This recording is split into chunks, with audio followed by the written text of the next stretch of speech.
Hi, I'm Jeff Ray, your host for Economic Outlook. Thanks for joining us each week as we discuss the region's most important economic development initiatives with a panel of experts.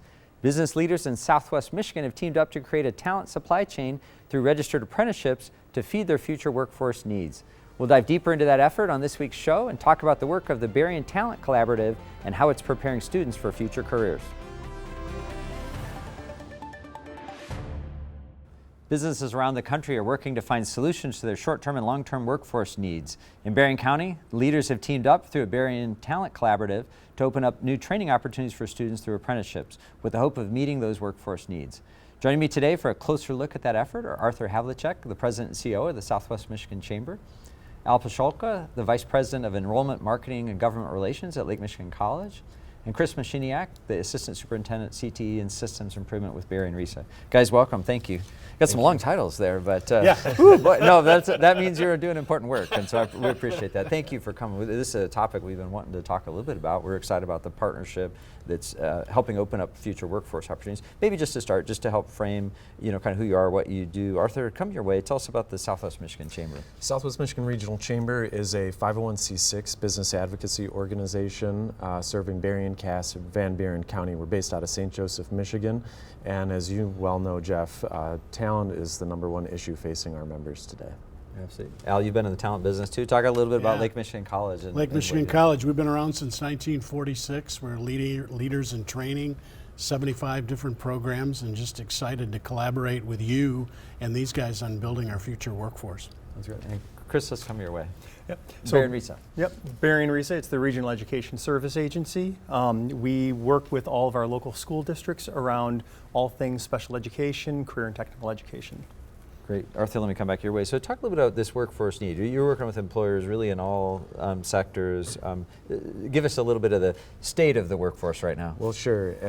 In Michigan, there's an added element that I like to address too with population. So Michigan has been experiencing some population loss, declining in an aging workforce, and what that amounts to really is talent scarcity. So employers are having a harder time finding the talent that they need. And one of the common terms that we talk about in education a lot is the workforce pipeline, the talent pipeline.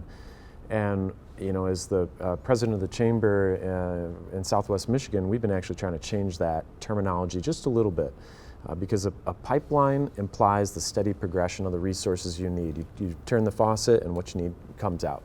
And that's really not what's happening right now. So we've been trying to challenge employers to think of it more as a supply chain, a talent supply chain, because with a supply chain, you get what you plan for, and there's no better way to do that than to partner directly with suppliers of talent, like our K-12s, like our college institutions, and partner with them on apprenticeships specifically, because then you are tailoring that talent to your immediate and future needs.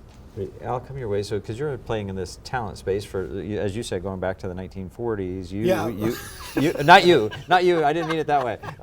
The college for a long time has been helping employers. So, give us kind of the state of your work and what you're seeing from a college standpoint. What's happening in the workforce? We're having a great fall. First of all, enrollment, while higher ed right now is kind of down a little bit or flat, we're bucking the trend. And we're up 10% in headcount. Credit hours is up 13%. As we sit here today, we've got 50 companies with apprentices from LMC working, over 150 apprentices out there. They're taking 65 different courses at Lake Michigan College. But we know, looking forward, that we have a labor shortage. We're still short workers from where we were in COVID. We're still short workers from where we were in 2010, 2011. If you look at the Tri-County area of Berrien, Cass, Van Buren, it's about 136,000 people working now. Back in 2010, 2011, it was 143,000. So folks should not look at the unemployment rate. They should look at the size of the labor force. And that's what we're really trying to address with this collaborative.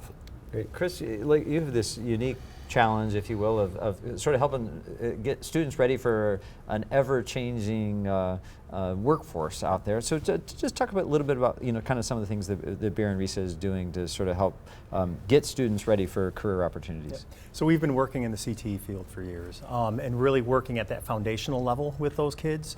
And what we're seeing now is we're shifting into what does the handoff now look like into business and industry, and how do we partner, further with, we always had great partnerships with, Lake Michigan College, but how do we partner with them to make sure that training is coming down, and beginning that process while they're still in our career and technical education program onto the next level then. Great. So Al, let me just hit you here with, so shouldn't all these kids be going to college, right? Like, hasn't that been the goal, right? Yeah. To get everybody to 4-year college? Chris and Dr. Hopstock have a great, it's right there. If 10 kids start in kindergarten, 8 of them graduate high school, 3 of them get a 4-year degree, 7 of them, where are they? And that's what we really got to try to focus on, is finding a career path for all of our high school students, because I really believe this. Our labor force is in our high schools. We graduate 14, 15, 16, 1,800 a year. Up to 1,800 students, and what happens to them? And so if we can, and we've gone to business with Arthur's help and your help as well, and said, okay, if we train them to your standards, will you hire them? And 95% of them raise their hand. The other question is, will you pay them? And businesses are stepping up and saying, absolutely. This is the way we build that labor supply chain. We've got high school students, we can identify them and then put them right into an apprenticeship. With an apprenticeship, Jeff, and I think you know this, and 95, 96% of apprentices stick with their employers more than 5 years. I want to come back to apprentices in a second, but let's talk this collaborative effort though a little bit, or maybe Arthur, you'll start. So this Berrien Talent Collaborative is sort of kind of the three of you and others coming together to help solve this need. To talk about building this partnership and what you hope to accomplish with this. Sure. So chambers are typically conveners, leading by convening, something that we talk about a lot. South Bend Chamber is a great example of that. Niles Chamber is a great example of that. And knowing that we needed to do something for our workforce, but knowing that chambers themselves may not be the best fit to provide that actual technical training, we realized very quickly that our community partners, the college, Behr and Riese, they were talking about this too. But we were sort of talking in silos, as education and business often does. And so really it came down to getting together and creating some alignment and realizing we all had the same goals. Some of the handoffs with these students were not as seamless as they could be. Right. And so identifying where those gaps were, coming together, communicating more, and creating a system to make it easier for employers to actually reach down and train that talent and have that talent come to their doorstep, with us as partners doing a lot of that hard work so they can focus on their business, focus on their widget. That's the important thing. And I want to go back to one thing too on the 4-year degree. Yeah. I think only 30% of employers today are actually requiring a 4-year bachelor's degree. So the marketplace is sort of shifting.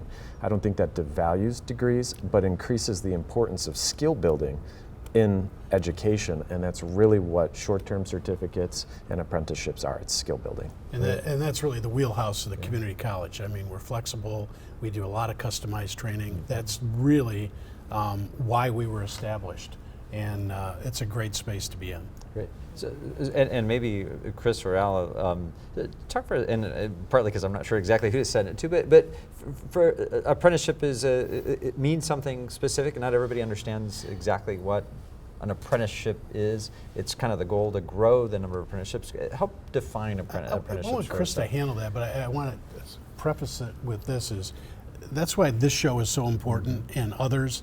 We have got to talk to parents about the future as well, because I think there's still that stigma out there, as if my kid doesn't go to a 4-year school, they're not going to be successful. We've seen the narrowing of the salaries between 4 and 2 years, and apprenticeships. You get into an apprenticeship, you do very, very well. I was going to say apprenticeship is equalized once you get to a 4-year degree on what their overall earnings are and whatnot. And the key to that is as they come through the system, it might take longer because you're working while you're going and getting your skilled trades remedied or whatnot.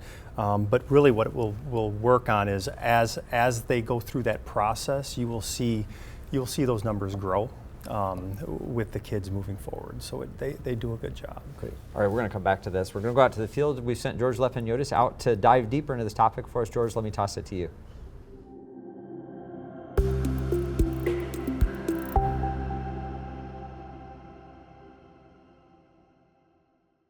Thanks for joining us again. I'm here in Stevensville, Michigan at Lakeshore Public Schools. I'm joined today by Savannah DeVries. Savannah, thanks for being with us. Thank you for having me. Savannah, tell us a little bit about what it is that you teach here at Lakeshore.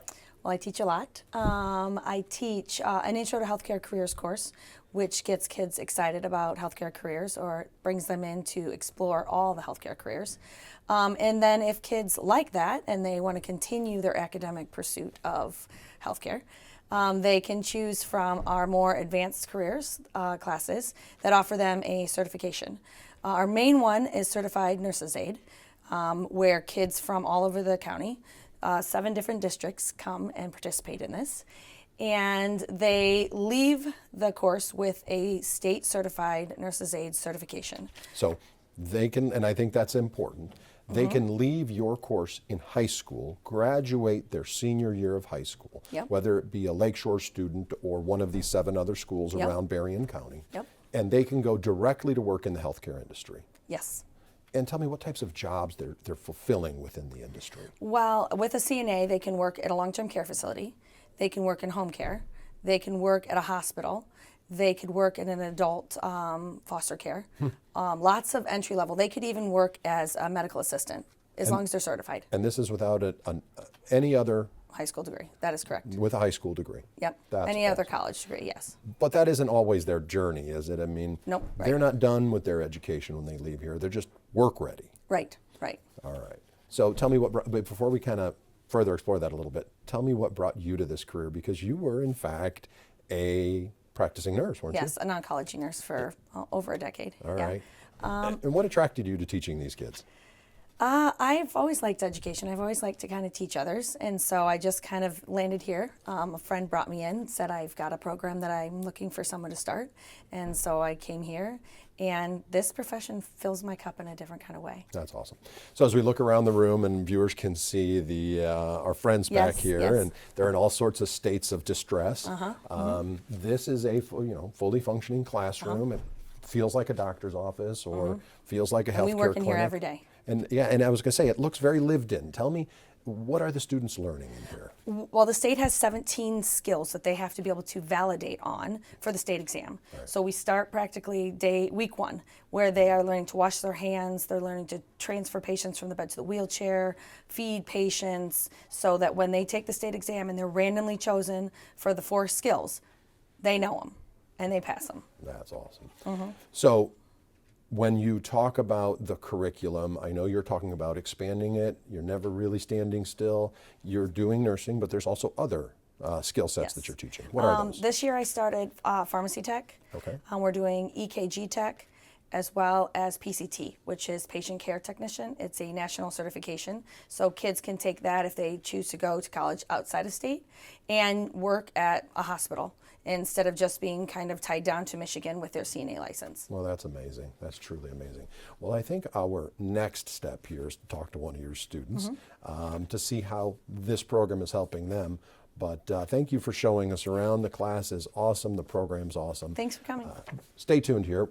In about a minute here, I'm going to talk to one of the students and see how this program is helping her develop the next stages of her career. Welcome back. I am privileged to be joined today by one of the CTE program superstars, Lydia Stathakis. Lydia, thank you for being with me today. Thank you for having me. So, Lydia, you are a senior at Lakeshore, but at the same time, you are working at Corewell Health at the Lakeland Hospital, and you go to Lake Michigan College once a week to help further your education. Yep. That's a lot for a senior. Yeah. I think I might have been skipping school and barely passing English, so good on you. Tell me a little bit about the CTE program and what first attracted you to participate.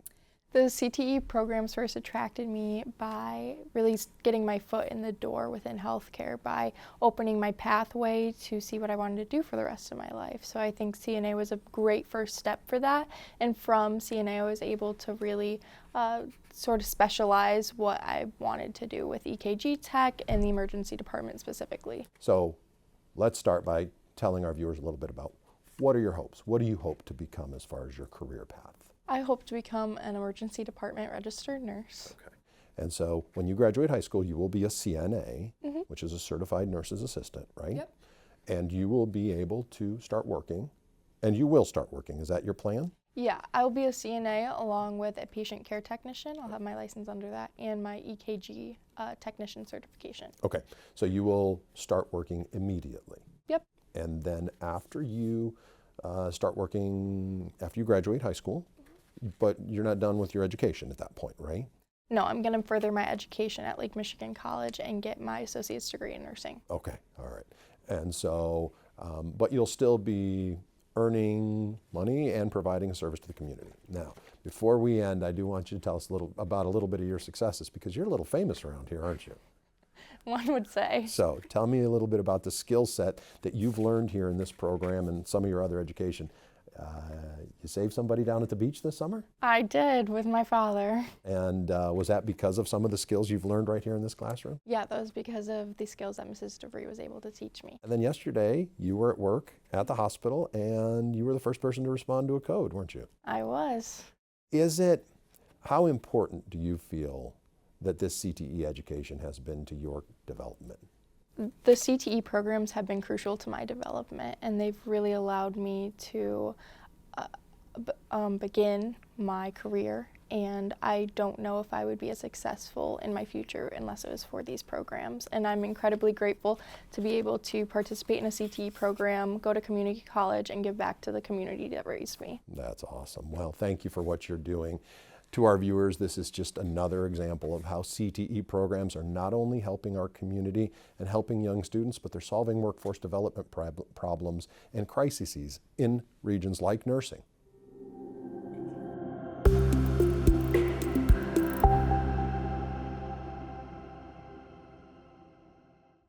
All right, guys, back in the studio here, we had a chance to go see some of the good work that's happening up there. Thanks for the introduction to that. Arthur, let me come your way, because like when I think, again, still trying to get my head around this apprentice thing, when I think about it historically, it was kind of construction, building trades and some of those kind of things. So is that what we're talking about here? I think that's what most people think of immediately, and that's the paradigm that we need to shift, because today you can apprentice any job, any industry, anytime, anywhere.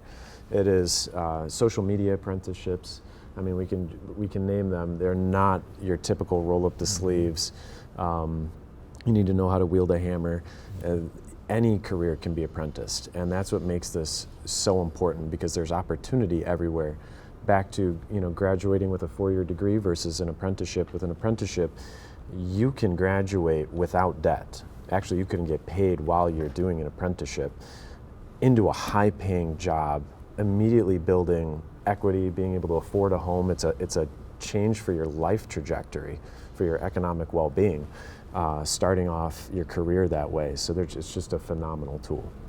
Great. Chris, let me come your way, and you as well, Al. But so I'm an employer, I'm watching this, I've been scratching my head for a long time trying to figure out this workforce need.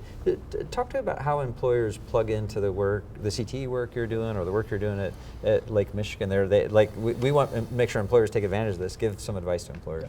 So really it comes down to, we've adjusted our CTE programming in the county to really those 2-year programs, juniors and seniors. And the idea is at that 11th grade year, we really want those employers coming down and working with our students, either doing quick job shadows or come down and actually instructing a lesson for our kids, building a skill, those types of things.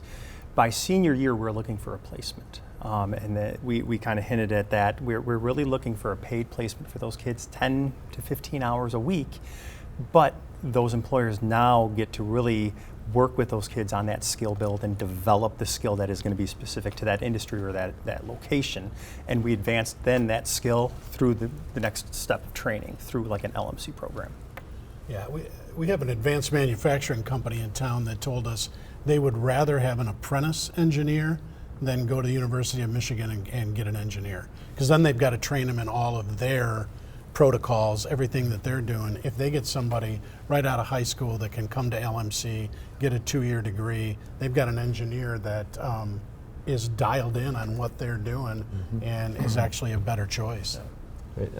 Actually, Chris, I want to come back your way for a quick second. So, because you talk time frame like 11th and 12th, you know, you kind of started going to this. But talk about like when's the right time to start introducing kids to some of what the career opportunities look like. And I only ask because I think some people are like, in middle school we should teach them this, or in junior high we should teach them that. When's ideal time? Really, earlier the better. The idea is, you know, especially when they're younger, they're looking at that overall scope. By the time they hit middle school, they should be really exploring things, exploring the different pathways. What does a healthcare pathway look like and whatnot? So they're getting more into the details. By the time they're in high school, now we're talking about the training piece of it. So they're going in and actually working with either the different pokes or whatnot, you know, depending on the career, the health career. So really, the earlier we can have the events and bring in business and industry, the better off they are. We run the Career Pathway Day event in October, partnership with LMC, where we bring in all the 9th grade students across the county and have business and industry. We have our post-secondary partners, and we have our CTE courses in there, really demonstrating hands-on activity for the kids. By that point, they should be selecting, I really want to go in that direction, which then leads into the course selection. Arthur, let me come your way. So as we're sort of launching and kind of drawing attention to this, so how's it going like so far? What's been sort of the reception from either students looking at these opportunities on one end, or employers embracing this idea and this creative solution to help find their future workers? Well, I can certainly speak to the employer aspect, and it has been overwhelmingly well received. In fact, some of the employers have been so desperate to find an outlet for talent that this is in some ways a long time coming. And to go one step further, the state of Michigan, actually, this came onto their radar because it's the first county-wide youth apprenticeship model in the state. And they recently awarded in the last budget process a $500,000 state grant to make it a pilot for potentially scaling across the state. So this could be a solution to our entire state's workforce needs, and a lot of that is, to me, going back to population, losing young kids to other areas where there is, and I'm going to emphasize this word, perceived opportunity, right? We have opportunity in our own backyard, great employers, high-paying jobs, amazing quality of life. It's why we all live and work and raise families here. But connecting, as Chris said, the young kids to those opportunities and helping them realize at an early age that those opportunities exist. You do not have to move away. You can have a great life, everything you want right here.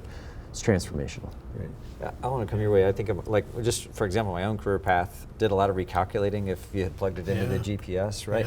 And I do think, like, so talk about this kind of maybe stackable credentials, or just this, even this lifelong, because even though you go to apprenticeship doesn't mean you're not going to go get a 4-year degree. Speak a little bit to how this prepares them for future success, no matter what their final path.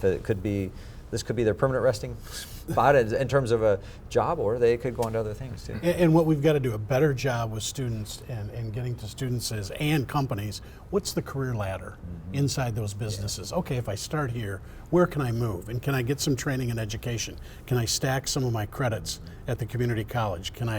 What we're doing right now is we're making certificates, right? You can take 2, 3, 4 courses, and we can stack that into a certificate that you can have, and it's something that's valid. Okay. Chris, let's come here in our last 3 minutes or so. Talk a little bit about. I think we all talked a little bit. We've got to make the case for students to participate. We got to make help us make the case for a student who's uncertain about go on a CTE path or apprenticeship, help make the case for why they ought to think about this. Really, it comes down to figuring out what your likes are, what your interests are, okay, and determining what our next steps are at that point. So that's where the younger we can have them start exploring that and figure out what they like to do, how they like to interact with individuals, that really leads into career choices for them coming out of that. One of my favorite stories as a high school principal back in the day would be when those students would go out and they'd work in the hospital and they'd come back, and some of them were not able to handle the ER the same as some others. I mean, they would come back white as a ghost because the first time they'd seen blood or whatnot at that level, versus them going into another setting. It's all healthcare related and moving on. So really, it's about the kids finding their interest and moving forward. And Ellen, Doesn't he look like a principal? It does. Would you want It to should not be. go to I his know. office? Right, Can you imagine exactly. getting down and having like, no, I don't want to go there. disappoint I don't want Exactly. to disappoint this guy. yeah, Al, maybe in a 60 seconds or Yeah. so, make the case to a parent who's watching, who's unsure. Help parents understand why they ought to spend some time looking more at the. Well, first of all, collaborative. one of the things that parents are looking at is student debt. And that is a huge issue out there. This is a way to get your child or your student into a career path that makes a lot of sense, where they can make money, have a great life, and your grandparents will be, as a grandparent myself, having my daughter come back and be in this community, there was nothing that made a bigger impact on our family than having them back in this community. And Northern Indiana and Southwest Michigan are great places to live. And we know that, and we've got to attract our young people back here. Awesome. Guys, thank you for the work you're doing in this. Appreciate the chance to share a little bit more about our viewers. We'll watch your progress. We'll have you come back and give us an update someday soon. Thanks, Jeff. That's it for our show today. Thank you for watching on WNIT or listening to our podcasts. Find Economic Outlook at WNIT.org or find our podcasts on most major podcast platforms. Like us on Facebook. Follow us on Twitter. I'm Jeff Ray. I'll see you next time.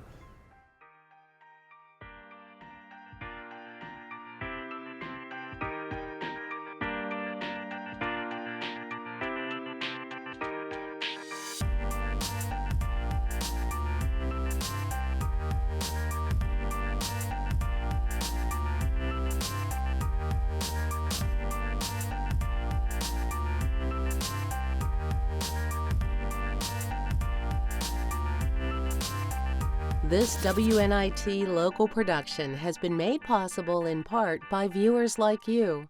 Thank you.